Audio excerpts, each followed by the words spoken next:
वो देख वो देख वो देख वो देख। बड़े खतरनाक लोग हैं। हेलो भैया नमस्कार। भैया आपको केला चाहिए क्या? केला हमारे पास रखा हुआ, हम लेट क्या करेंगे दोस्त? अरे भैया ले ताजा केला भैया और सस्ता बेचत बाटी। हमारे पास ज्यादा हुआ है ना, लेट के क्या करेंगे, ज्यादा है माल। अरे भैया बहुत सस्ता बेचत बाटी। कितना लोग हैं? ये इतना बचल बा कैसे बहुत धूप बने जाए घरे। कितना लोग हैं? अरे भैया देख कुल के दे दे भैया 400 रुपया। नहीं यार, इतना क्या करेंगे, 100 रुपए ले लीजिए। अरे भैया पहले केला देख ले भैया ताजा ताजा भैया देखा भैया ताजा ताजा केला बा। 100 रुपए ले लीजिए। उससे भैया बढ़िया भाई ये केला बा। जैसे हम भी लेंगे, 2 पैसा नहीं कमाएंगे, क्या करेंगे दोस्त? भैया तो कितना देवा? 100 रुपए ले लीजिए। अरे भैया कुछ बढ़ा दे गरीब आदमी बाटी भैया। 120 ले लीजिए। भैया अच्छा 200 दे दे 200। 150 रुपए दे दो।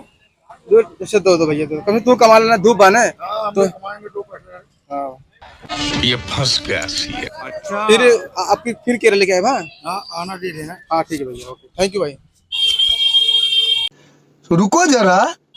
800 का केला 150 मिल गया, मैं तो कमाऊंगा यार, इसमें तो कमाई होगा।